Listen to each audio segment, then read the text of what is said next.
Assalamualaikum warahmatullahi wabarakatuh. Waalaikumsalam warahmatullahi wabarakatuh. Alhamdulillah, wassalatu wassalamu ala Rasulillah, la haula wala quwwata illa billah, amma ba'du. Yang kami hormati Bapak Ahmad Hidayat selaku Kepala Sekolah SDI Darun Najah dan pada rekan-rekan pendidik SDI Darun Najah. Pertama-tama marilah kita panjatkan puji syukur kita kehadirat Allah Subhanahu wa taala yang mana pada hari ini kita diberikan nikmat kesehatan sehingga kita bisa menghadiri diseminasi pemahaman dan penerapan budaya positif di sekolah dengan keadaan sehat walafiat. Kedua kalinya tak lupa sholawat serta salam marilah kita aturkan kepada junjungan kita Nabi besar Muhammad SAW yang telah membawa ajaran agama Islam untuk kita semua. Ketiga kalinya terima kasih kami ucapkan kepada rekan-rekan semua yang telah meringankan langkah kakinya untuk menghadiri acara pada pagi hari ini. Di sini saya sebagai pembawa acara akan membacakan susunan acara pada pagi hari ini. Yang pertama yaitu pembukaan, dilanjutkan dengan penyampaian inti acara pada hari ini dan dilanjutkan lagi dengan pengisian tanya jawab. Untuk membuka acara hari ini, mari kita melafalkan suratul Fatihah agar apa yang kita laksanakan pada hari ini membawa manfaat untuk kita semua.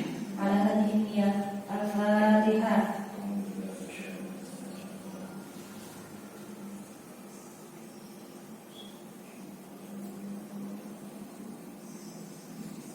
Terima kasih kami sampaikan.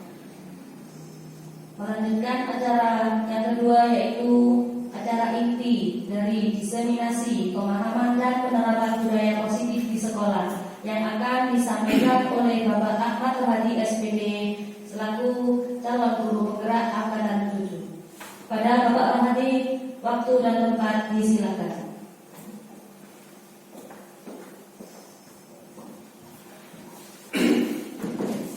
Assalamualaikum warahmatullahi wabarakatuh. Waalaikumsalam warahmatullahi wabarakatuh. Terima kasih atas waktu dan kesempatan yang telah diberikan kepada saya. Pada siang hari ini saya akan mempresentasikan pemahaman dan penerapan budaya positif di sekolah. Jadi ini merupakan tugas dari guru penggerak angkatan 7 Kabupaten Mojokerto, modul 1.4. Jadi di modul 1.4 itu membahas tentang budaya positif di sekolah. Jadi langsung saja. Di sini saya memakai judul menyebarkan pemahaman dan penerapan budaya positif di sekolah.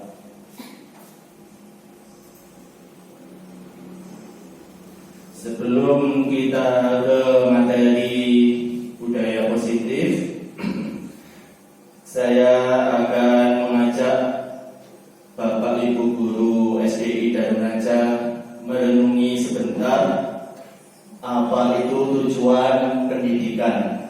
Jadi kan kita di sini sudah menjadi pendidik dan pengajar yang cukup lama, ya sudah berkali-kali kelulusan anak didik kita, sudah meluluskan banyak sekali. Dan pada hari ini saya ingin mengajak sekali lagi untuk merenungi kembali apa itu tujuan pendidikan. Kita sebagai pengajar dan pendidik, kira-kira tujuan pendidikan itu apa? Kira-kira ini ada yang mewakili? Monggo Pak.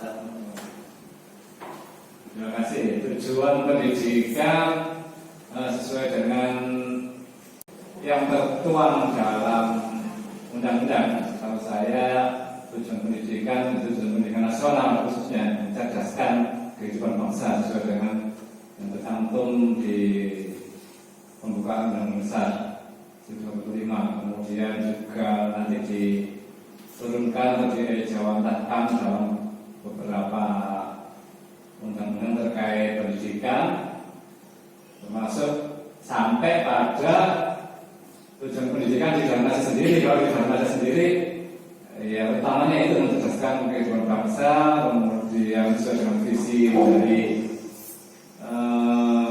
lembaga kita, yaitu mencetak generasi bangsa berdasarkan berlandaskan iman takwa dan juga teknologi. Saya kira seperti itu untuk tujuan pendidikan kita. Terima kasih Pak Fatih. Terima kasih. Mungkin Bapak Ibu guru yang lain mau coba.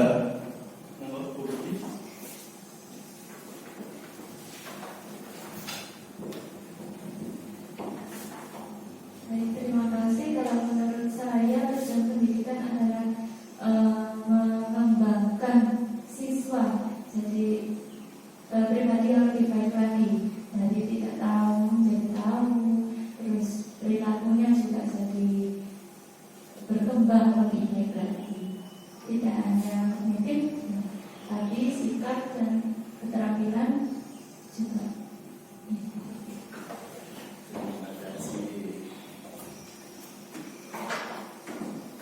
Ya, itu semua benar ya Bapak Ibu. Itu tujuan pendidikan kita semuanya benar.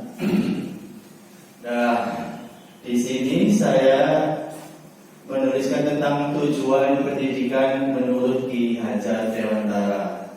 Jadi tujuan yang disampaikan Pak Rahmat dan Bu Putri tadi benar semua dan mencakup itu semua.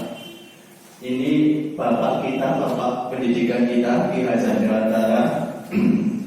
Menurut Ki Hajar Dewantara, tujuan pendidikan itu adalah menuntun segala kekuatan kodrat yang ada pada anak agar mereka sebagai manusia dan anggota masyarakat dapat mencapai keselamatan dan kebahagiaan yang setinggi-tingginya.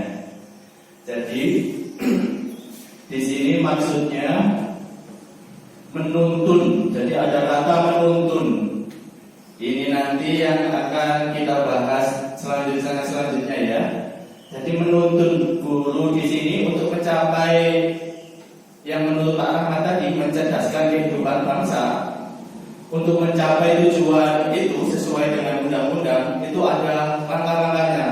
Semakin kesana semakin kecil semakin fokus. Jadi di situ menuntun itu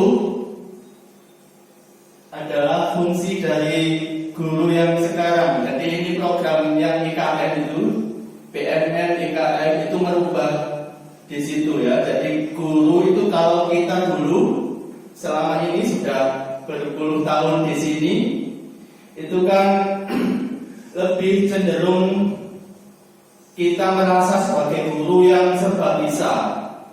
Semua ilmu pengetahuan itu berpusat pada guru. Jadi karena itu kita jadi guru. Kemudian kita menuangkan ilmu-ilmu kita ke murid. Jadi seperti itu ya selama ini ya. Dan menurut Ki Hajar Dewantara ternyata guru itu fungsinya cuma sebagai fasilitator, among, menuntun. Jadi kita cuma menuntun murid, menuntun segala kekuatan kodrat yang ada pada murid. Jadi kita tuntun, hanya menuntun ya, bukan menuntut apalagi memaksa. Kita hanya menuntun agar anak-anak itu berkembang sesuai dengan kodrat zaman dan kodrat alamnya. Kenapa seperti itu? Tujuannya itu jangka panjang. Jadi tujuannya itu Kan anak-anak didik kita nanti kan tumbuh dewasa, dan tumbuh dewasa nanti kan akhirnya jadi anggota masyarakat. Jadi di situ kita nanti membentuk kodrat anak, karakter anak, sehingga ketika mereka masuk ke dalam masyarakat, anggota masyarakat, mereka tetap memiliki karakter positif yang diajarkan di sekolah. Jadi karakternya itu tidak hilang. Itu tugas kita itu seperti itu. Nah, kenapa kok harus seperti itu? Untuk ini tadi ya, ada mencapai keselamatan dan kebahagiaan. Jadi kalau kita misalnya anak didik kita didik berpuluh-puluh tahun, terus tiba-tiba sampai di masyarakat kok tidak selamat dan tidak bahagia, kan sia-sia juga. Jadi seperti itu ya. Jadi tujuannya itu agar anak kita mendapatkan keselamatan dan kebahagiaan yang setinggi-tingginya. Nah, untuk mencapai itu semua ada 7 konsep utama budaya positif. Yang pertama yaitu perubahan paradigma belajar. Yang kedua, disiplin positif. Yang ketiga, kebutuhan dasar manusia. Yang keempat, motivasi perilaku manusia. Yang kelima, posisi kontrol. Yang keenam, keyakinan kelas. Dan yang terakhir, segitiga restitusi. Kita semakin mengerucut. Di sini ada perubahan paradigma. Jadi ini yang pertama kali disasar oleh program ini adalah perubahan paradigma. Jadi tujuan pemerintah membuat program guru penggerak, menurut saya, jadi saya ini sudah sekitar 2 bulanan mengikuti ini ya Bapak Ibu guru. Jadi ini pertama kali yang diubah itu perubahan paradigma. Jadi kalau dulu itu sekolah-sekolah itu pembelajarannya sistemnya kolonial. Ya, jadi sistemnya kolonial, ada hukuman dan lain-lain ya, guru berpusat pada guru. Kalau sekarang paradigmanya diubah, jadi diubah yang berpusat pada guru, diubah jadi berpusat pada murid. Jadi murid itu merupakan masing-masing individu yang unik, yang berbeda-beda. Itu diubah, kemudian paradigma tentang misalnya hukuman dan lain-lain itu juga diubah nanti di sini ya. Jadi pembelajaran dengan paradigma baru, pembelajaran yang dirancang berdasarkan prinsip pembelajaran terdiferensi, sehingga setiap siswa belajar sesuai dengan kebutuhan dari tahap perkembangan untuk mewujudkan profil pelajar Pancasila. Jadi yang dimaksud dengan pembelajaran terdiferensiasi itu masing-masing siswa itu mempunyai karakter yang berbeda-beda. Jadi kita tidak bisa menyamakan pembelajaran, satu model pembelajaran atau satu penilaian untuk seluruh kelas misalnya atau seluruh sekolahan. Itu tidak bisa kita lakukan seperti itu. Nah, bagaimana caranya Pak? Banyak sekali langkahnya ya. Dan itu semua proses tersebut untuk mewujudkan profil pelajar Pancasila. Jadi tujuannya di sini ya, profil pelajar Pancasila. Ada 6 bagian. Yang pertama, beriman dan bertakwa kepada Tuhan Yang Maha Esa dan berakhlak mulia. Yang kedua, mandiri. Yang ketiga, bernalar kritis. Yang keempat, berkebinekaan global. Yang kelima, bergotong royong. Dan yang keenam, kreatif. Jadi kita nanti tujuannya itu membentuk anak didik kita yang berprofil pelajar Pancasila.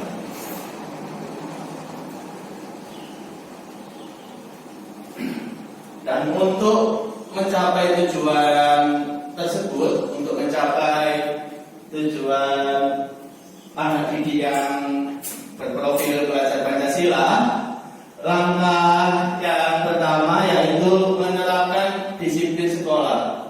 Jadi tadi setelah mengubah paradigma, langkah yang paling nyata yang bisa kita lakukan di sekolah kita yaitu melakukan disiplin positif. Dalam budaya kita, disiplin itu kan setiap mendengar kata disiplin itu sudah nggak enak, maknanya sudah nggak enak. Jelas soro ini, jelas nanti ada sesuatu yang membebani dan lain-lain ya.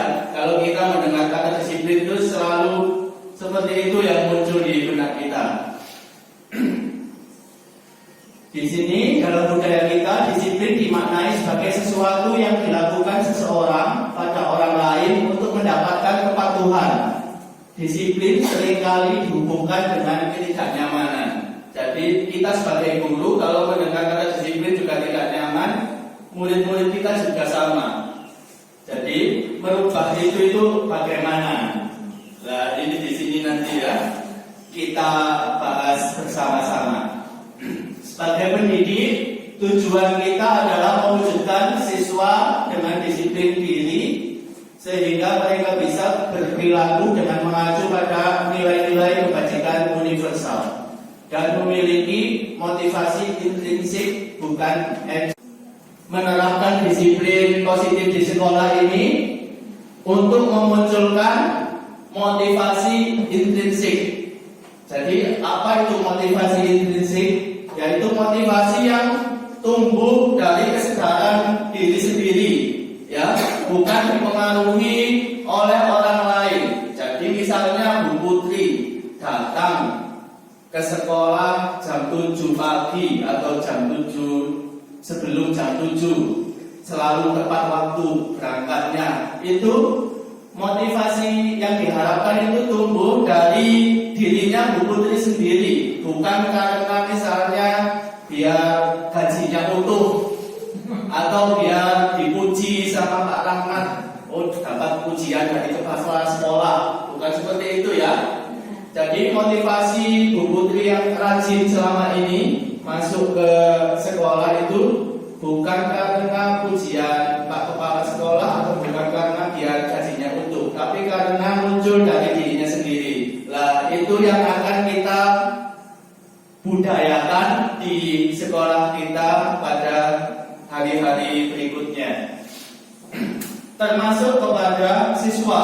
Jadi murid kita juga seperti itu ya. Disiplin positif merupakan salah satu cara penerapan disiplin yang bertujuan untuk menumbuhkan kesadaran serta memberdayakan anak untuk melakukan sesuatu tanpa sokongan, ancaman maupun hukuman. Jadi juga berlaku untuk anak didik kita. Bagaimana anak didik kita ini misalnya mengerjakan PR karena keinginannya sendiri, menghormati gurunya karena keinginannya sendiri, berangkat sekolah karena keinginannya sendiri, bukan karena uang saku, bukan karena misalnya mengerjakan PR karena takut dihukum, seperti itu ya, bukan karena itu. Itu yang dimaksud dengan motivasi intrinsik, motivasi yang tumbuh dari diri sendiri. Jadi Bapak Ibu milih yang mana ini kira-kira? Motivasi ekstrinsik atau intrinsik ini untuk anak didik kita ini? Intrinsik ya. Ya itu memudahkan kita juga itu sebenarnya ya. Tidak akan merepotkan guru-guru. Kalau motivasinya ekstrinsik, nanti guru-gurunya yang repot, belum menyiapkan pembelajaran, belum kalau ada kasus. Iya kalau kasusnya 1, kalau ada 20 kasus per hari, itu kan merepotkan guru-guru juga ya. Berikutnya, nah untuk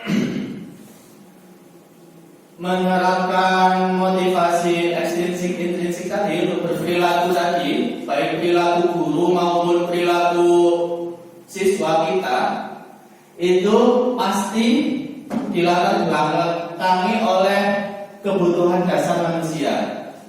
Ya, jadi ketika siswa berperilaku seperti ini, ya misalnya ada siswa yang cari perhatian, atau siswa yang nakal, itu kenapa? Itu pasti sebabnya itu dari kebutuhan dasar manusia ini ya. Kebutuhan dasar manusia itu ada 5 di sini. Yang pertama, bertahan hidup. Kemudian kebutuhan kasih sayang dan rasa diterima. Kemudian kebutuhan penguasaan, kebutuhan kebebasan, dan kebutuhan kesenangan. Jadi ini untuk guru maupun murid dalam setiap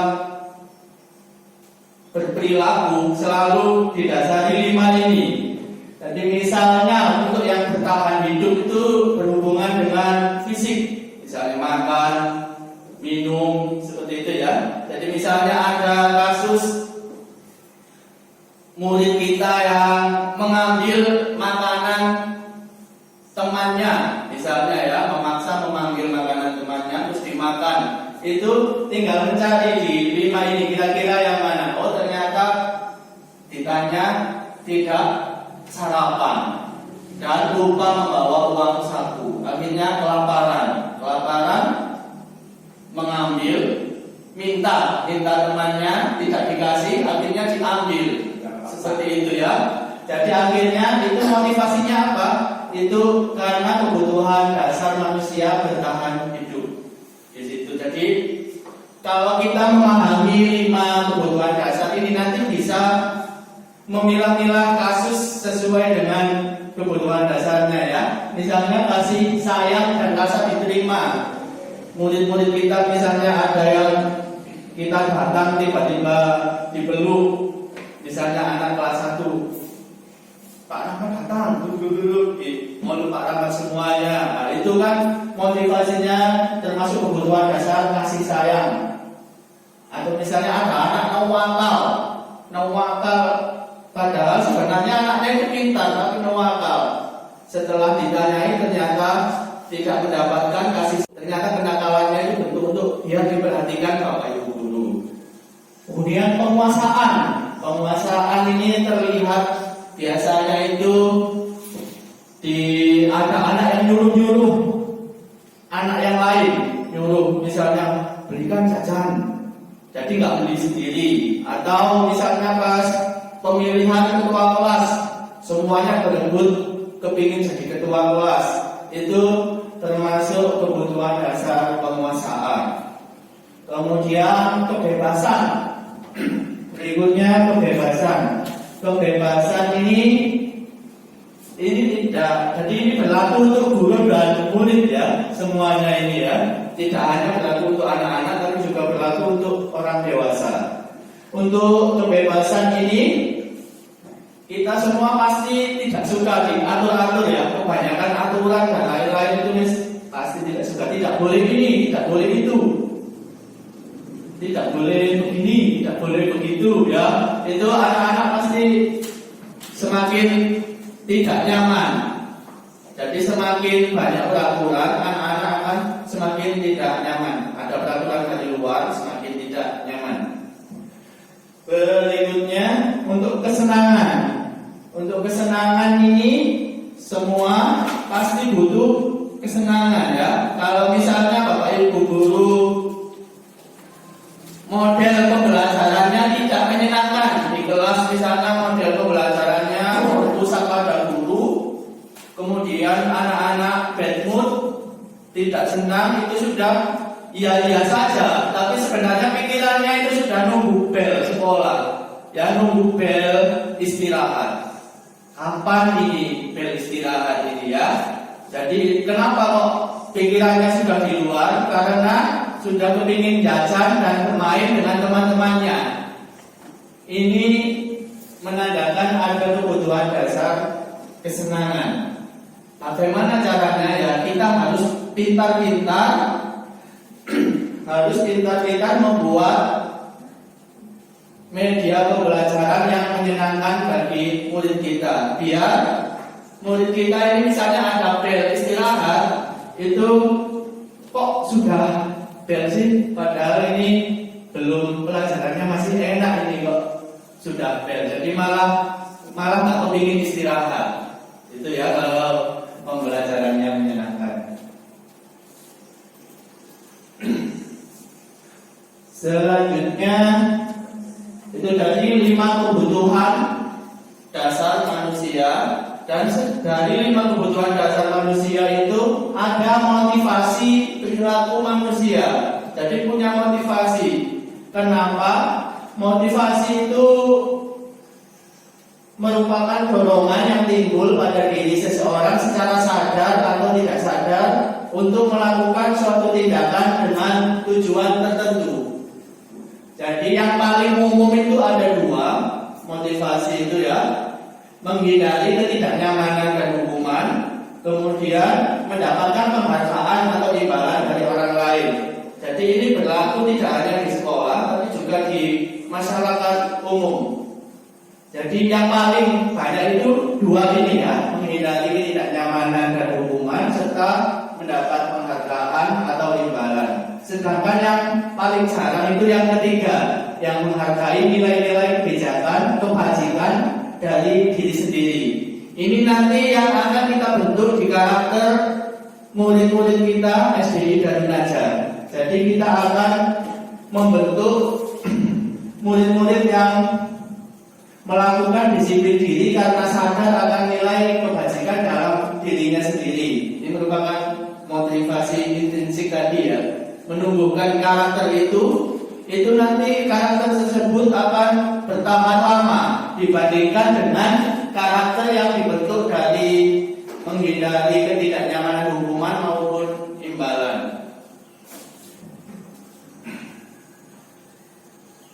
Berikutnya, dari motivasi 3 motivasi tadi ada 2 bagian, dibagi dari 2 bagian. Konsep disiplin dengan identitas gagal, yaitu hukuman dan penghargaan. Dan yang kedua, konsep disiplin dengan identitas sukses. Ya. Yang pertama, konsep disiplin dengan identitas gagal ada 2, yaitu hukuman dan penghargaan. Jadi ini yang selama ini termasuk saya sendiri ya, selama ini kita lakukan pada murid-murid kita ya, ada hukuman dan penghargaan. Hukuman itu antara lain akibatnya itu ciri-cirinya menyakitkan, tidak nyaman, murid menjadi takut, kemudian menjadi terpaksa, murid menyembunyikan kesalahan, jadi bohong. Jika ditanya, kamu sudah mengerjakan PR? Sudah Pak, padahal belum. Kamu sudah belajar? Sudah Pak, bohong untuk menyembunyikan kesalahan karena takut dihukum. Kemudian merasa rendah diri. Jadi kalau dihukum itu murid itu jadi rendah diri, tidak percaya diri jadinya ya. Kemudian penghargaan. Nah, ini penghargaan itu sebelum saya mempelajari modul 1.4 dan sebelum saya ikut guru penggerak, saya pikir metode penghargaan, pemberian penghargaan itu metode yang paling baik yang bisa kita terapkan di sekolah ya. Jadi tanpa menghukum tapi memberi penghargaan. Ternyata itu juga termasuk di materi ini, termasuk identitas yang gagal. Memberi penghargaan itu ciri-cirinya tidak efektif ya. Kemudian merusak hubungan. Jadi misalnya ada anak yang dapat nilai 100 dikasih es krim. Ini saya kasih es krim karena sudah rajin belajar dan dapat nilai 100. Nanti anak-anak yang lain yang tidak dapat es krim, yang tidak dapat nilai 100, iri, akan muncul rasa iri, dengki, hasut di hatinya. Dan itu tidak bagus. Kemudian mematikan kreativitas. Jadi misalnya anak tadi itu bisa lebih, ya. Jika dinilai itu mungkin nilainya bisa sampai 1.000, 10.000 gara-gara dikasih es krim, ya sudah sampai mandek dinilai 100 tadi, ya. Jadi langsung mati. Alah, cuma belajar sedikit sudah nilai 100 dapat es krim aja. Jadi akhirnya tidak mengembangkan dirinya. Jadi tujuannya sudah es krim. Kemudian menghukum dengan sifat ranking ini juga berbahaya ya, Bapak Ibu. Ternyata saya pikir dulu itu bagus untuk memancing yang lainnya biar berkompetensi ya. Ternyata tidak. Jadi di sini menghukum dengan sifat ranking itu, misalnya ada anak didik kita yang habis laporan ini tadi ya, ada ranking 1 diumumkan, putri dari Bapak ini mendapat ranking 1. Lah yang tidak dapat itu langsung turun kepercayaan dirinya ya. Kemudian mematikan harga diri. Nah, mematikan harga diri di sini ini maksudnya ketika anak mencapai sesuatu itu sebenarnya sama kayak orang dewasa ya. Kita ketika mencapai sesuatu, kita punya rasa bangga terhadap diri sendiri, puas. Oh, saya bisa sampai level ini. Saya tak kembangkan lagi, saya tak belajar lagi. Jadi mengembangkan diri sendiri. Tapi ketika dapat penghargaan, langsung itu tadi terampas ya. Jadi rasa itu tadi, rasa puas terhadap dirinya sendiri tadi terampas oleh penghargaan yang diberikan oleh orang lain tadi. Jadi dua ini termasuk identitas gagal, hukuman dan penghargaan. Berikutnya konsep disiplin dengan identitas sukses. Ada dua juga. Yang pertama konsekuensi dan yang kedua restitusi. Pada konsekuensi ini ada penguatan jangka pendek. Nah, ini kita juga memakai ini ya. Selain sekolah kita ini selain memakai penghargaan, kemarin itu juga memakai konsekuensi. Ya, saya juga seperti itu ya. Penguatan ciri-cirinya penguatan jangka pendek. Jadi konsekuensi itu istilahnya itu mengganti sesuatu karena sesuatu ya. Jadi misalnya ada anak yang merusakkan sesuatu, itu harus diganti. Atau misalnya menumpahkan minuman temannya, itu bagaimana yang diganti. Itu konsekuensi. Ya, misalnya harus dibersihkan dulu, kemudian diganti. Itu jangkanya penguatan jangka pendek. Jadi harus ada monitoring berkelanjutan. Itu ciri-cirinya konsekuensi itu seperti itu. Kalau tidak diawasi, bisa saja anak itu tadi tidak melakukan itu. Jadi misalnya di kelas saya, misalnya Ikhwan menumpahkan minuman temannya. Pas saya lihat, ayo Iwan dibersihkan sisa tumpahannya, kemudian diganti. Seperti itu ya. Itu kalau ada gurunya. Kalau tidak ada gurunya, bisa saja Iwan tadi pas menumpahkan lagi bisa tidak mengganti. Misalnya, emang uang saya kalau buat mengganti, bisa tidak dilakukan. Itu kalau konsekuensi ya. Kemudian ada stimulus, ada respon. Jadi itu sama ya, hampir sama dengan monitoring. Kalau kita perintah, kita suruh, baru ada respon. Jadi tidak tumbuh dari dirinya sendiri. Oh, kalau saya menumpahkan itu berarti saya tanggung jawab. Itu belum muncul di konsekuensi ini. Kemudian murid menghormati peraturan. Jadi karena ada peraturan seperti itu, akhirnya murid tadi ya gara-gara peraturan tadi. Kalau di rumah tidak ada peraturan, menumpahkan harus mengganti misalnya. Jadi ditanya dulu alasannya. Nanti kalau sudah dia menjawab melanggar keyakinan misalnya tidak disiplin. Jadi bagaimana langkah selanjutnya? Saya akan jadi lebih disiplin, Pak. Saya akan menyiapkan. Jadi Jawabannya di sekitaran itu nanti, sesuai dengan kasusnya. Setelah Zaki menemukan solusinya, baru dibolehkan masuk. Ini contoh untuk kasus ya. Pada prakteknya bisa tidak seperti ini. Kalau seperti ini kan dilihat teman-temannya, kan jelas malu. Pada prakteknya kita tidak seperti ini. Ini kan cuma contoh untuk menjelaskan segitiga restitusi tadi ya. Pada prakteknya bisa dipanggil saat istirahat atau setelah pembelajaran pas pulang. Jadi jangan sampai teman-temannya tahu. Jadi ketika ada anak melanggar harus dibiarkan ikut pembelajaran langsung secara normal. Lalu setelah istirahat atau setelah pulang dipanggil secara pribadi untuk menghindari agar anak didik kita tidak malu melakukan kesalahan. Itu ya.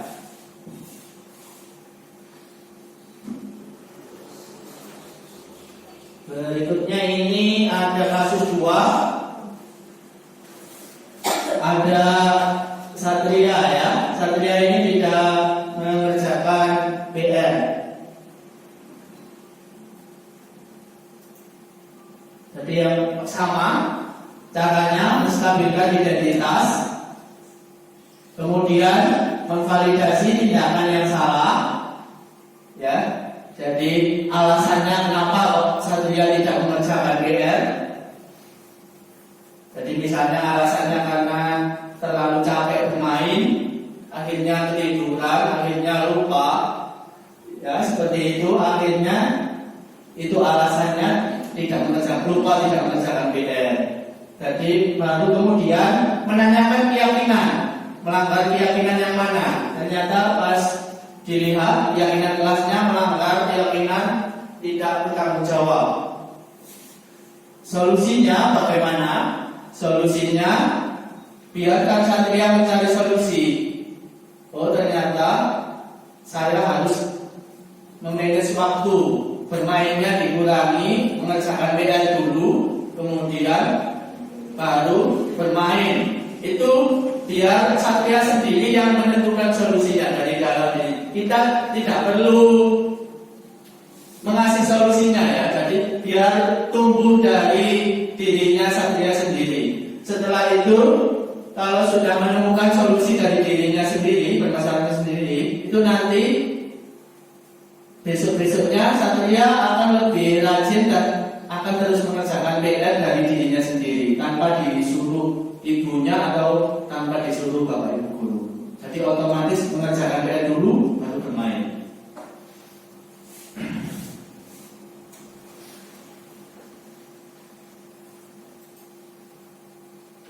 Nah ini testimoninya tadi ya, wajahnya sudah tampak bahagia. Tadi pas datang pertama itu tampak ketakutan, ternyata sudah tahu. Setelah praktek segitiga restitusi ternyata tidak dihukum. Akhirnya wajahnya jadi lebih bahagia.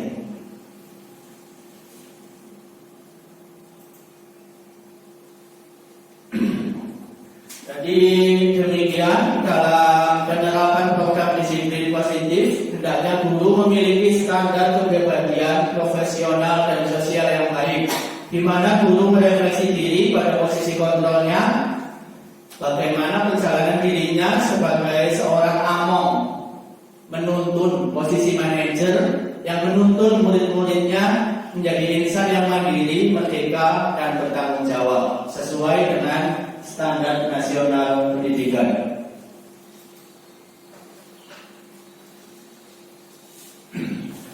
Alhamdulillah, semoga sesi belajar bersama kita hari ini memberi manfaat sehingga dapat menumbuhkan budaya positif di sekolah kita dan terwujudnya profil pelajar Pancasila di SDI Kadungajar tercinta. Salam guru penggerak, guru bergerak Indonesia maju.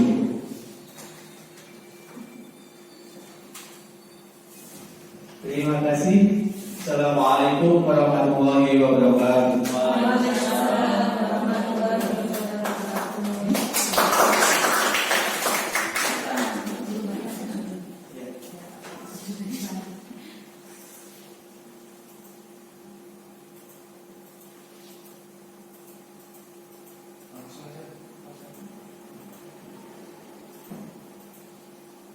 Demikian presentasi yang telah disampaikan oleh Bapak Rohadi.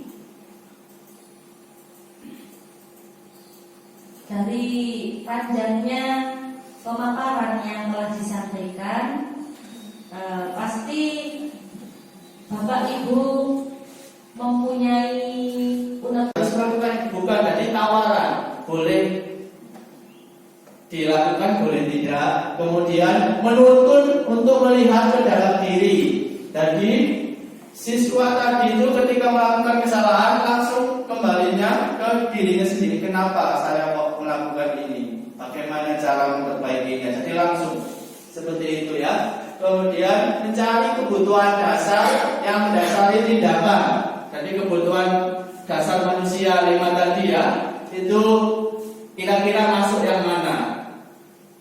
Kemudian menguatkan dan fokus pada solusi. Jadi langsung setelah melakukan kesalahan dicari solusinya, bagaimana solusi terbaiknya. Berikutnya, di sini ada contoh kasus, ini sering ya di sekolah kita, di masing-masing kelas kita ada siswa yang sering tidak mengerjakan PR. Bedanya kalau hukuman itu guru misalnya kalau ada siswa kita yang tidak mengerjakan PR, guru menghukum siswa tersebut untuk berdiri selama 10 menit, atau misalnya disuruh keluar lapangan berkeliling melari lapangan 10 kali misalnya ya, atau disuruh mengerjakan PR di luar, atau disuruh mengerjakan PR di kantor. Nah, itu guru itu kan kalau hukuman itu ciri-cirinya guru marah-marah. Kamu ini tidak mengerjakan PR, ini menjadi emosi. Emosinya dikeluarkan lebih dulu. Dari emosi tadi murid itu sudah ketakutan lebih dulu ya, belum mengerjakan PR sudah ketakutan. Muridnya itu ciri-ciri hukuman. Kalau konsekuensi, ini misalnya guru itu kalau ada siswa yang tidak mengerjakan PR, nanti Zaki setelah pas teman-teman istirahat, setelah pembelajaran selesai, pas istirahat, Zaki tidak boleh istirahat, mengerjakan PR 3 kali lipat, diulang 3 kali, seperti itu misalnya ya. Jadi nanti guru tegas, siswa juga tidak berani. Jadi siswa tadi tidak berani istirahat mengerjakan. Jadi siswa menghormati peraturan itu kalau konsekuensi ya. Beda dengan hukuman yang lari-lari, tidak ada hubungannya dengan tidak mengerjakan PR kan. Lari-lari itu kan tidak ada hubungannya dengan mengerjakan PR ya. Tapi kalau konsekuensi ada. Misalnya tidak mengerjakan PR, gantinya mengerjakan PR 3 kali lipat misalnya. Kalau restitusi ini tanpa hukuman maupun tanpa konsekuensi. Jadi, bagaimana Pak kalau tanpa hukuman dan konsekuensi? Jadi guru cuma menanyakan keyakinan kelas pada dirinya dan membantu siswa menyelesaikan masalah. Jadi ditanyakan. Kemudian guru terbuka, siswa menghormati dirinya dan orang lain. Jadi siswa tadi juga ternyata tidak dihukum. Jadi akhirnya mencari kenapa kok tidak mengerjakan PR ya. Kemudian siswa memiliki motivasi intrinsik untuk memperbaiki gara-gara tidak dihukum dan gara-gara tidak sibuk mengerjakan PR yang 3 kali lipat tadi. Akhirnya siswa tadi punya waktu untuk mikir, ya wis besok saya tak lebih rajin misalnya ya, nanti sepulang sekolah saya tak mengerjakan PR. Akhirnya muncul solusi yang seperti itu pada diri siswa itu yang diharapkan dari restitusi. Dan pada akhirnya siswa yang sering tidak mengerjakan PR tadi harapannya mengerjakan PR, berikutnya tidak mengulangi dan akhirnya rajin mengerjakan PR dari dirinya sendiri, bukan dari guru atau dari motivasi ekstrinsik lainnya. Nah, ini di sini ada ada 5 posisi kontrol. Ini untuk guru ya, untuk kita semua, untuk Bapak Ibu guru. Kira-kira kita ini pada posisi mana ini? Kira-kira penghukum ini, ya apa enggak? Kira-kira ya, pembuat rasa bersalah, Ya semuanya. dari teman semuanya ya, pemantau dan manajer. Ini ada 5 posisi kontrol guru. Kita ini di posisi yang mana? Misalnya penghukum itu kayak yang saya jelaskan tadi ya. Kalau ada anak yang bersalah kita hukum, atau pembuat rasa bersalah. Kalau penghukum itu marah-marah, ciri-cirinya marah-marah. Kami ini tiap hari tidak mengerjakan PR, silahkan keliling lapangan itu ya. Kalau membuat rasa bersalah, itu lebih slow suaranya ya. Jadi seperti itu. Bagaimana akhirnya siswa tadi merasa bersalah? Sama Pak Guru. Ya, kamu itu tiap hari tidak mengerjakan PR, kamu ini gimana? Jadi itu tadi muncul rasa bersalahnya ya. Kemudian teman, untuk posisi teman ini lebih humoris, gurunya lebih mengajak bercanda. Loh, Zaki tidak mengerjakan PR lagi, kamu ini nggak ada kapok-kapoknya, jadi sambil tertawa. Jadi sama-sama dianggap seperti teman. Kemudian pemantau ini cuma mengawasi dari jauh. Kemudian ketika ada anak bersalah, langsung kamu melanggar keyakinan yang mana, seperti itu ya. Jadi dipantau, kamu kok tidak mengerjakan PR. Nah, yang posisi manajer ini yang kita ingin terapkan di sekolah kita ya. Kita yang 4 tadi ditinggalkan ya, untuk penghukum, pembuat rasa bersalah, teman dan pemantau ini kalau bisa kita tingkatkan lagi menjadi guru-guru yang berposisi kontrol sebagai manajer. Jadi kalau penghukum ini ya, patuhi aturan sekolah, ayo berdiri di depan kelas, jadi tanda seru. Kalau pembuat rasa bersalah, berapa kali Bapak harus bilang sama kamu, Bapak kecewa sama kamu. Nah, jadi anaknya, kita ngomongnya lebih halus, tapi anaknya merasa tertekan hatinya, merasa bersalah. Kemudian teman, seperti itu ya, ayolah yang patuh sama peraturan, buat Pak Guru bangga. Kali ini tidak apa-apa, tidak memakai atribut lengkap misalnya ya. Untuk pemantau, kamu sudah melanggar apa peraturan dan konsekuensinya, itu untuk pemantau. Untuk manajer, apakah kamu tahu kesalahanmu, kira-kira bagaimana memperbaikinya. Selanjutnya, nah di sini ada tulisan peraturan kelas atau keyakinan kelas. Nah ini bedanya apa ya? Peraturan kelas sama keyakinan kelas. Langsung lanjut ya. Nah ini ada pertanyaan, mengapa kita harus menggunakan helm ketika mengendarai kendaraan bermotor? Mengapa kira-kira? Ini ada hubungannya dengan peraturan kelas dan keyakinan kelas. Kenapa Bu Bida? Karena ya Nyaman. iya, biar aman, benar, biar aman ya. Jadi kenapa kita menggunakan helm? Biar aman saat di jalan raya, ketika ada benturan kepala kita aman. Jadi itu namanya keyakinan, bukan karena polisi, bukan karena ditilang atau yang lain-lain ya, tapi karena aman. Itu namanya keyakinan. Kalau peraturan itu kita menggunakan helm ketika ada polisi saja. Misalnya, oh di ujung jalan saja ada Pak polisi mau tilang, saya tak pakai helm. Itu namanya peraturan. Kalau keyakinan, dimanapun kita berkendara, ada polisi atau tidak, kita tetap memakai helm untuk keamanan kepala kita. Berikutnya, mengapa kita menggunakan masker dan mencuci tangan setiap saat? Nah ini kan setelah pandemi COVID ini ya, ada budaya memakai masker. Itu kenapa? Biar menjaga sama kesehatan ya. Ya, menjaga kebersihan sama kesehatan ya.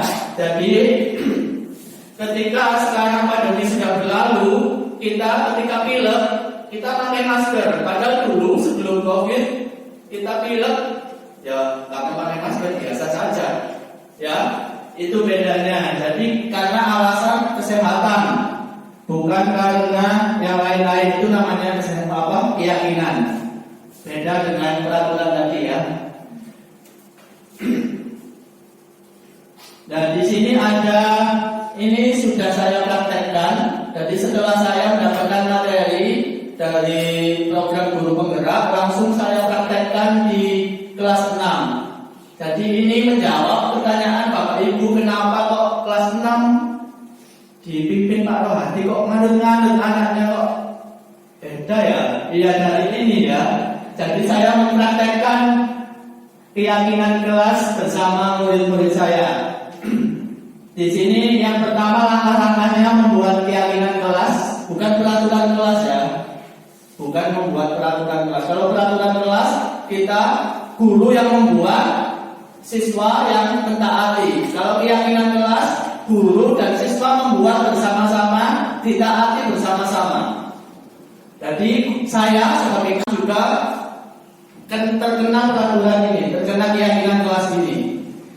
Jadi langkah pertama berdiskusi tentang peraturan. Jadi bagaimana anak-anak, bagaimana cara kalian buatlah peraturan sesuai keinginan kalian supaya kelas 6 ini nyaman, pembelajarannya menyenangkan, buat sembarang. Bagaimana supaya kelas ini nyaman, menyenangkan, enak buat belajar. Jadi akhirnya saya kasih sticky note, saya bagi. Ada yang minta 5, ada yang minta 10, itu nulis peraturan sebanyak-banyaknya. Setelah nulis peraturan sebanyak-banyaknya, kemudian ditempel seperti di foto ini ya, ditempel di kertas putih itu, ditempel, dikelompokkan. Peraturan yang persis-persis itu dikelompokkan sesuai kelompoknya, kemudian dirumuskan jadi sebuah keyakinan. Keyakinan itu kalimatnya nggak panjang-panjang dan nggak banyak, jadi inti, cuma inti saja, biar mudah diingat dan tidak perlu banyak-banyak. Kemudian kalau sudah jadi, baru ditempelkan keyakinan kelas tadi di kelas, ditandatangani. Siswa masing-masing itu tanda tangan keyakinan kelas, Pak gurunya juga. Jadi seperti itu. Jadi saya juga ikut tanda tangan di situ. Ini ya, ciri-cirinya pembentukan keyakinan kelas itu lebih abstrak dari peraturan. Sedikit saja biar mudah diingat, kemudian mengandung pernyataan universal sesuai dengan kondisi kelas dan sekolah akan mudah diterapkan, dibuat dalam bentuk positif. Jadi kalimatnya itu misalnya tidak boleh membuang sampah, itu diganti jadi buanglah sampah di tempatnya. Jadi tidak kalimat negatif. Kemudian semua warga kelas atau sekolah dilibatkan. Jadi bareng-bareng membuatnya bersama-sama, dipatuhi bersama-sama. Bapak ibunya juga, bapak ibu gurunya ya. Nah, di sini ada yang namanya segitiga restitusi. Ini fungsinya untuk apa? Untuk yang melanggar keyakinan kelas yang dibuat. Jadi setelah kita membuat keyakinan kelas, kan pasti ada yang melanggar. Pasti ada yang melanggar. Nah, untuk solusi dari yang melanggar tadi itu dengan memakai teori segitiga restitusi. Jadi tanpa hukuman ya. Yang pertama itu menstabilkan identitas. Jadi ketika ada misalnya Zaki tidak memakai atribut sekolah, atribut pramuka, masjid dan roti ketika hari Sabtu misalnya ya, itu hal pertama yang kita lakukan. Langkah pertama itu menstabilkan identitasnya Zaki dengan kita semua akan melakukan hal yang terbaik yang bisa kita lakukan. Dan kita semua pasti pernah melakukan kesalahan. Jadi dinetralkan dulu. Jadi Zaki itu kan jelas sudah ngerti kalau tidak memakai hasduk dan topi itu wah, bayangannya sudah pasti Tapi ketika kita melakukan segitiga restitusi, zaki tadi tidak jadi ketakutan. Jadi distabilkan, rasa takut dan lain-lain dinormalkan dulu dengan kalimat misalnya kita semua pasti pernah melakukan kesalahan. Kemudian setelah itu langkah selanjutnya validasi tindakan yang salah. Jadi ketika zaki tidak memakai hasduk dan topi itu pasti punya alasannya. Itu ditanyakan, kamu pasti punya alasannya kenapa tidak memakai hasduk dan topi. Seperti itu ya. Kemudian baru menanyakan keyakinan, baru dihubungkan dengan keyakinan kelas yang sudah ditempel. Kira-kira zaki itu melanggar keyakinan yang mana? Dijawab-jawab biar zaki sendiri yang menjawab, bukan kita ya. Kita ini tugasnya cuma menuntun, biar zaki mencari sendiri alasannya apa, solusinya bagaimana. Jadi di situ ya, itu yang maksudnya segitiga restitusi. Ini contoh dari kasus yang pertama.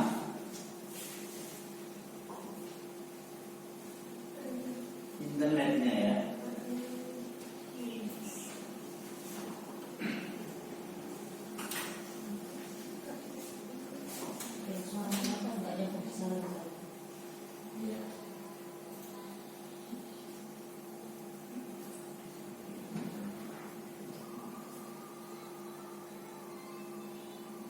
Jadi ini yang pertama, menstabilkan identitas.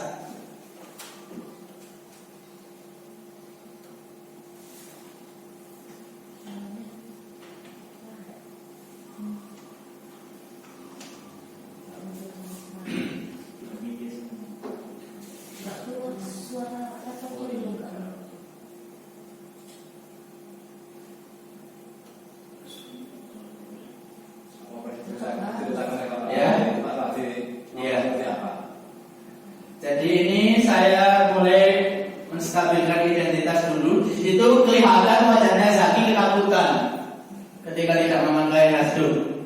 Kemudian baru memvalidasi kesalahan, alasannya apa. Baru menanyakan keyakinan, melanggar keyakinan yang mana. Jadi ditanya dulu alasannya. Nanti kalau sudah dia menjawab melanggar keyakinan, misalnya tidak disiplin. Jadi bagaimana langkah selanjutnya? Saya akan jadi lebih disiplin, Pak. Saya akan menyiapkan. Jadi jawabannya di sekitaran itu nanti, sesuai dengan kasusnya. Setelah zaki menemukan solusinya, baru dibolehkan masuk. Ini contoh untuk kasus ya. Pada prakteknya bisa tidak seperti ini. Kalau seperti ini kan dilihat teman-temannya, kan jelas malu.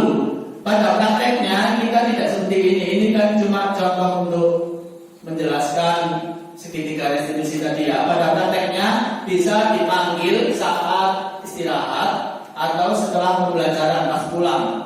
Jadi jangan sampai teman-temannya tahu. Jadi ketika ada anak melanggar ya harus dibiarkan ikut pembelajaran langsung secara normal. Lalu setelah istirahat atau setelah pulang dipanggil secara pribadi untuk menghindari agar anak didik kita tidak malu melakukan kesalahan. Itu ya.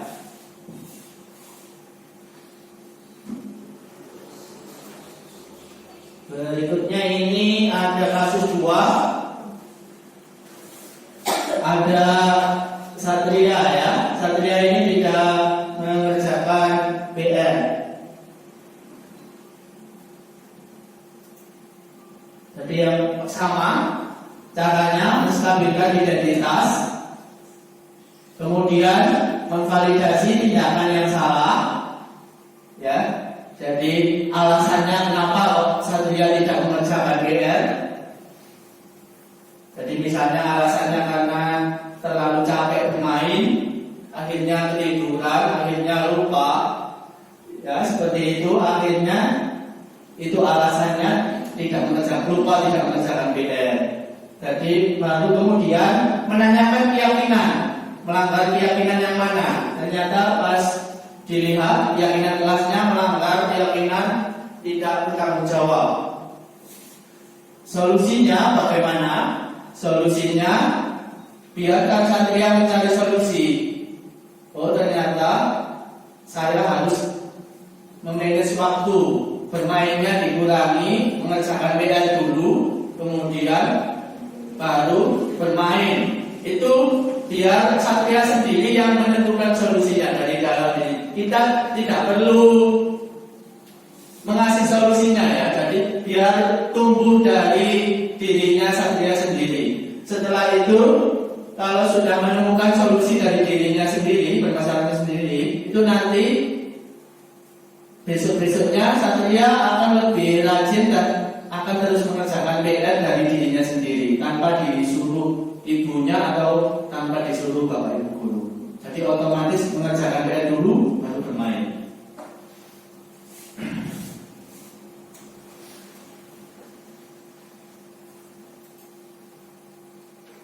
Nah, ini testimoninya tadi ya, wajahnya sudah tampak bahagia. Dari pas datang pertama itu tampak ketakutan, ternyata sudah tahu. Setelah praktek segitiga restitusi ternyata tidak dihukum. Akhirnya wajahnya jadi lebih bahagia.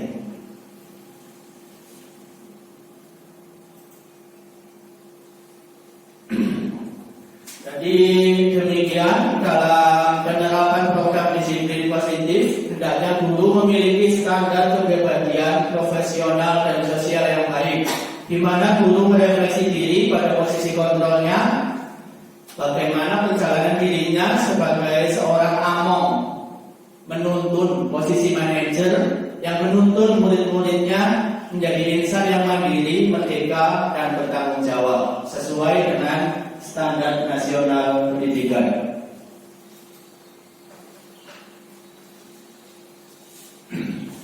Alhamdulillah, semoga sesi belajar bersama kita hari ini memberi manfaat sehingga dapat menumbuhkan budaya positif di sekolah kita dan terwujudnya profil pelajar Pancasila di SDI Kadungaja tercinta. Salam guru penggerak, guru bergerak Indonesia maju.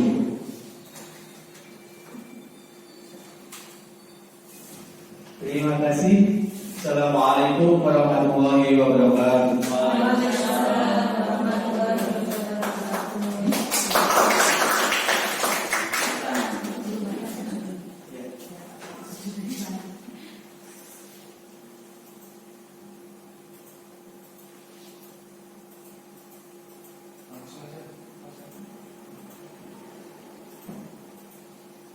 Demikian presentasi yang telah disampaikan oleh Bapak Rohadi. Dari panjangnya pemaparan yang telah disampaikan, pasti Bapak Ibu mempunyai sesuatu yang ingin ditanyakan terkait pemahaman dan penerapan budaya positif di sekolah. Untuk itu saya membuka sesi pertanyaan. Satu sesi pertanyaan diisi dengan 2 kali pertanyaan. Monggo Bapak Ibu jika memiliki pertanyaan disilakan.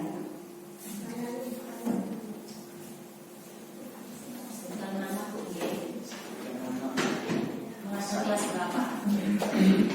Masuk kelas berapa? Nama satu.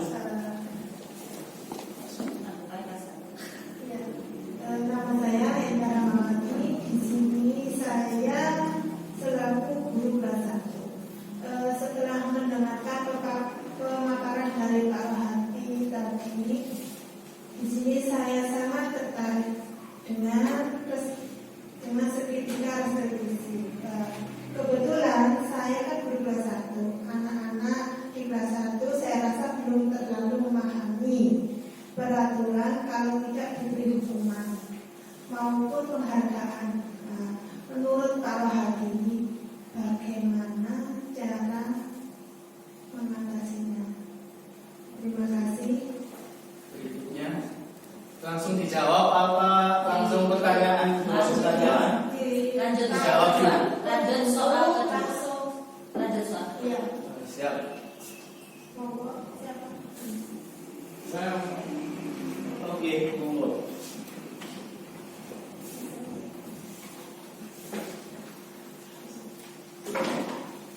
Terima kasih. Assalamualaikum warahmatullahi wabarakatuh. Waalaikumsalam warahmatullahi wabarakatuh. Nama saya Rahmat Hidayat. Ya. Begini Pak Rohadi, jadi sebelum saya bertanya ada beberapa hal yang perlu saya sampaikan. Jadi apa yang disampaikan Pak Rohadi tentang materi sangat bagus dan mudah-mudahan nantinya itu ada momen-momen atau sesi-sesi lanjutan dari kegiatan semacam ini.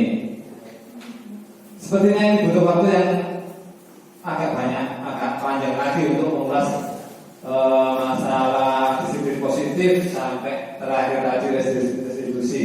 Jadi mungkin sedikit menggarisbawahi dulu sebelum saya bertanya bahwa yang disampaikan Pak Rohadi ini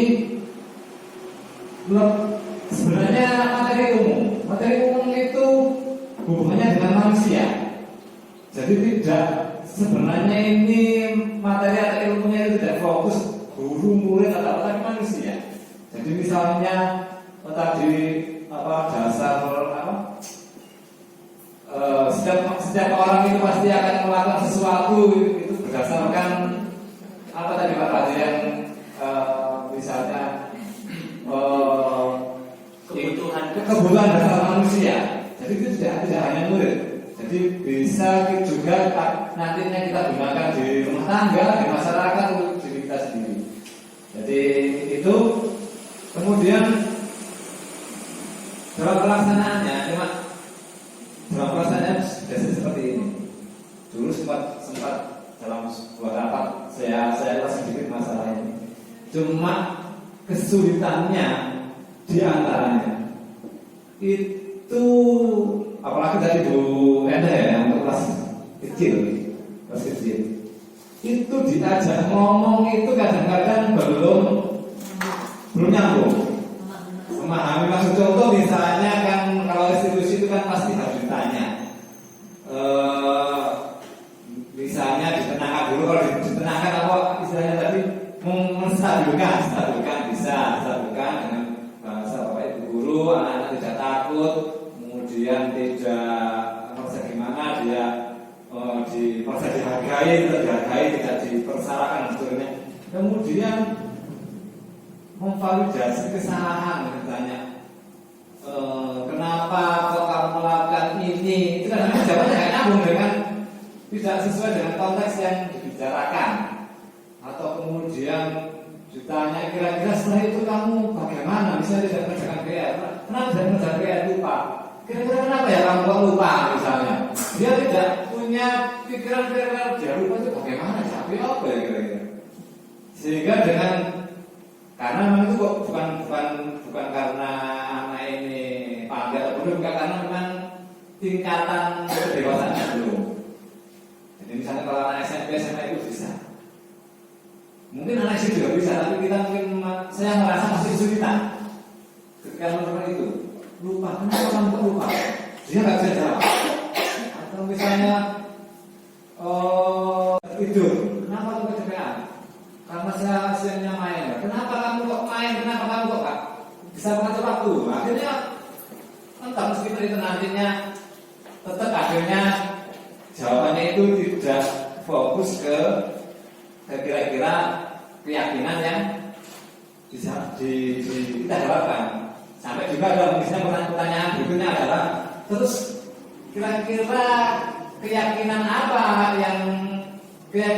yang sudah kalian sepakati, yang kalian langgar, yang Anda langgar, sampai gak ngerti itu melanggar keyakinan yang mana? Misalnya seperti itu pertanyaan, kemudian ada bingung, yang mana ya? Nah, itu kan mungkin Bapak Ibu guru juga bisa mengarahkan. Kenapa kadang itu masih sulit untuk anak yang kelas bawah. Mungkin itu pertanyaan saya, Pak Rohadi, kira-kira ada berdasarkan pengalaman Pak Rohadi, kira-kira ada kiat-kiat atau trik-trik khusus untuk memahamkan bahasa atau kalimat itu biar dipahami oleh anak-anak. Terima kasih. Assalamualaikum warahmatullahi wabarakatuh.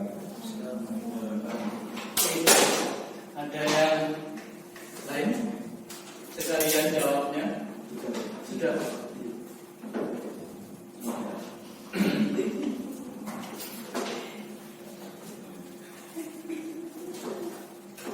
Nama saya Muhammad Asrorul Maulana. Jadi saya tertarik ingin menanyakan tentang kapan waktu yang tepat untuk pembentukan keyakinan kelas tadi. Apakah waktu awal semester atau waktu murid-murid membuat masalah atau gimana Pak? Mohon dijawab.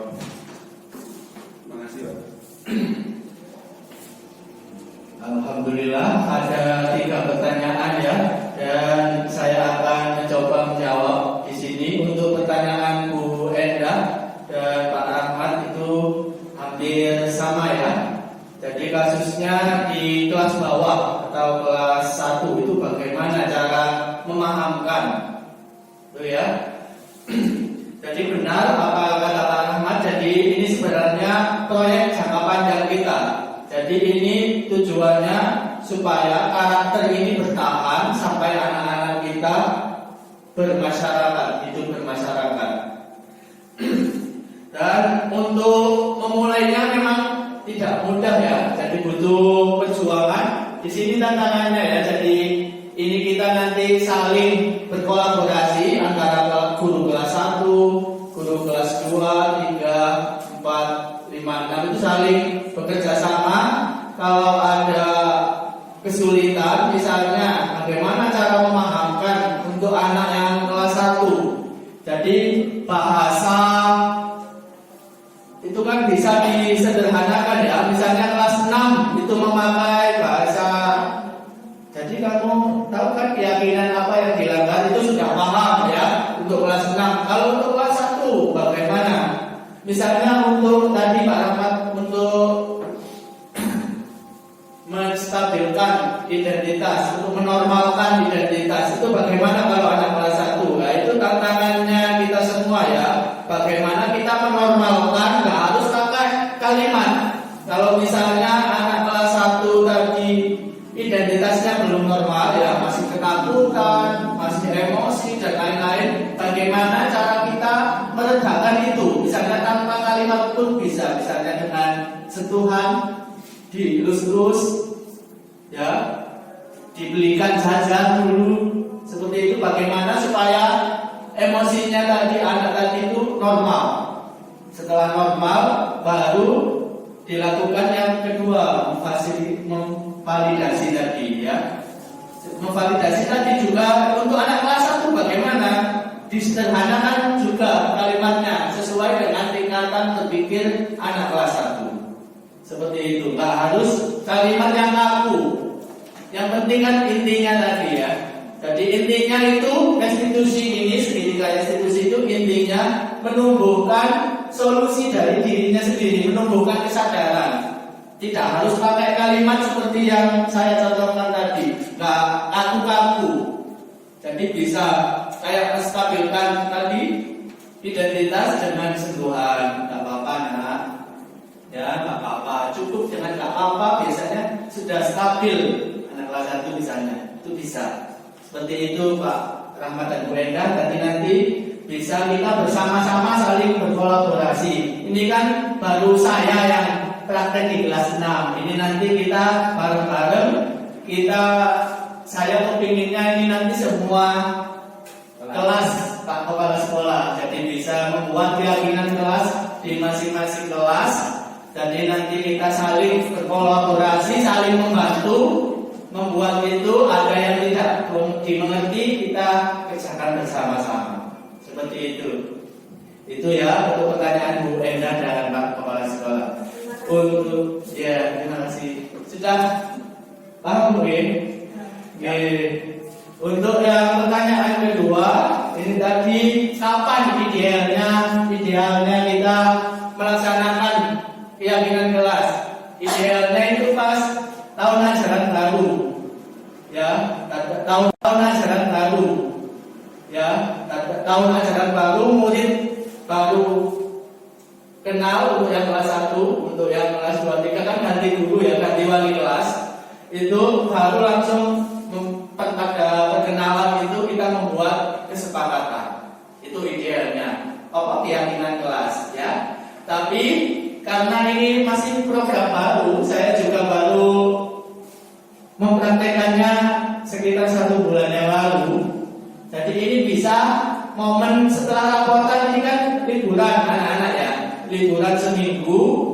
Nah, setelah masuk sekolah nanti tanggal 2 Januari, setelah masuk sekolah kita bisa kan masuk semester 2 ya. Masuk semester 2 itu kita bisa langsung mempraktekkan keyakinan ini di kelas masing-masing. Nanti kita jangan khawatir ya, kita bareng-bareng bersama, jadi saling membantu, saling bekerja sama, saling kolaborasi untuk membuat kesepakatan kelas masing-masing. Jadi nanti bisa jadi keyakinan seluruh lingkungan sekolah. Jadi tidak hanya kelas 6 saja. Jadi ini nanti bisa budaya positif ini bisa tumbuh dan diterapkan di seluruh lingkungan sekolah SDI Darun Najah. Demikian Pak Lana. Terima kasih Bu. Sedikit pendapat boleh? Mas Isan. Terima kasih. Ya sekalian, bukan pertanyaan, cuma ya mumpung kita ngumpul juga, jadi mengharapkan apa yang disampaikan Pak Radhi nanti minimal bisa menggugah Bapak Ibu guru semuanya, baik itu untuk di kelas untuk anak-anak maupun untuk Bapak Ibu guru sendiri. Jadi ini kan sebenarnya konsepnya ini kan konsep tingkat tinggi sebenarnya. Jadi kalau kita itu ngomong di dalam kehidupan sehari-hari, apapun yang kita lakukan pasti ada tiga apa tadi? Yang pertama itu pasti menghindari hukuman atau menghindari rasa sakit atau menghindari hal-hal yang gak enak. Yang kedua, apa yang kita lakukan pasti itu mengharapkan sesuatu, mengharapkan imbalan, mengharapkan hadiah, mengharapkan pujian, mengharapkan nilai, mengharapkan gaji, mengharapkan apa. Jadi itu yang kedua. Yang ketiga ini sebenarnya kalau di ngaji Ustaz Kamar tadi itu tingkatan ikhlas. Tingkatan ikhlas itu gak mengharapkan kamu di neraka, gak mengharapkan surga. Jadi apa ya? Terus mengharapkan Allah naik. Itu tingkatan yang ketiga atau yang istilahnya Pak kalau ditulis itu tadi sebenarnya itu. Kalau di apa ya? Biasanya kalau kita ngaji itu mungkin seperti itu. Jadi kan ada orang yang sembahyang itu mergo dosa, orang sing sembahyang itu cek oleh ganjaran pahala. Itu selama ini kita seperti itu. Kalau tingkatan yang paling tinggi itu ikhlas. Ya gak mergo dosa, ya gak mergo kepengin surga, tingkatan paling tinggi. Itu kita coba, itu adalah konsep besarnya seperti itu. Nanti dalam pelaksanaan di program belajar mengajar di sekolah kita, harapannya itu menjadi dasar di dalam hati kita. Tidak hanya untuk anak-anak, tapi juga gurune, misalnya gurune takwa isu itu seperti yang disampaikan tadi, butuh jalan pagi itu bukan karena takut takut dilokno kepala sekolah atau bukan karena kepingin dilok atau bukan apa, karena memang itu memang istilahnya tadi menghargai nilai kebajikan. Dan sebenarnya tentu saja mengingatkan untuk semua Bapak Ibu guru, mudah-mudahan ini menjadi awal untuk bisa diterapkan di sekolahan, tidak hanya untuk anak-anak, tapi juga yang nomor satu gurunya dulu juga harus bisa seperti ini. Terima kasih Pak Radhi.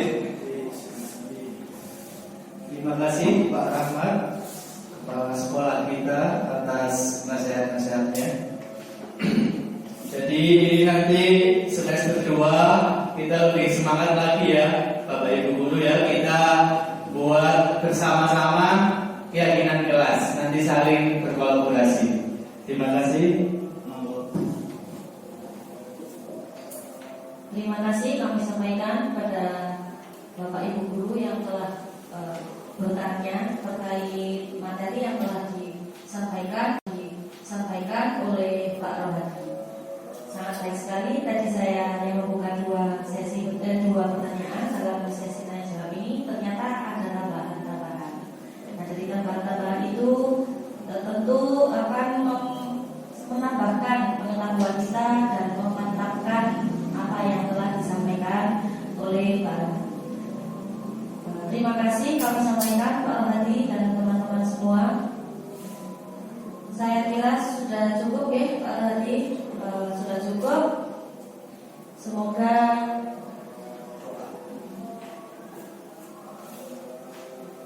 dari pemaparan materi dan pertanyaan yang disampaikan, saya garis bawahi bahwa ini untuk menjadi tantangan untuk kita semua ya. Kita meningkatkan kolaborasi bersama, saling membantu untuk membentuk budaya positif di sekolah. Bersama-sama kita bisa. Semua guru SDI Garuda pasti bisa.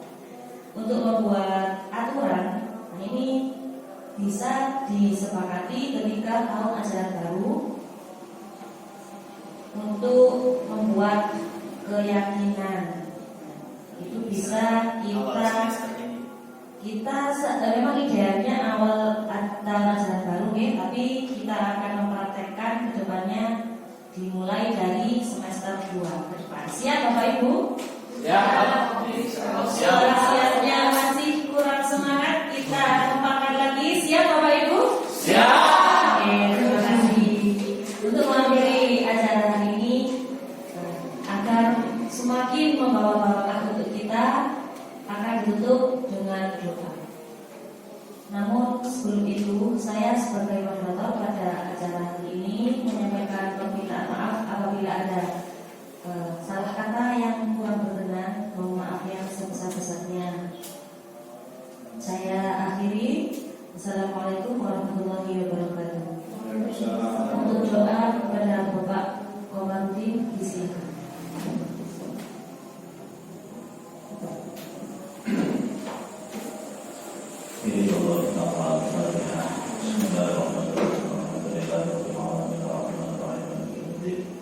إياك نعبد وإياك نستعين اهدنا الصراط المستقيم صراط الذين أنعمت عليهم. بسم الله الرحمن الرحيم اللهم صل على سيدنا محمد الحمد لله رب العالمين اللهم صل على سيدنا محمد صلى الله عليه وسلم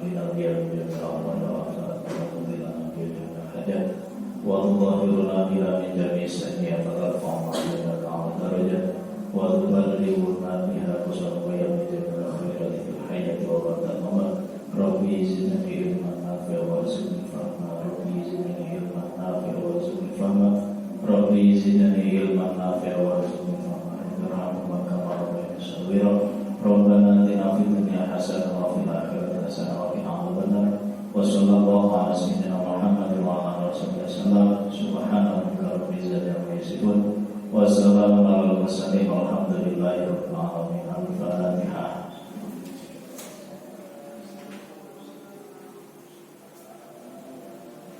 Silahkan diminum dulu suguhannya. Terima kasih.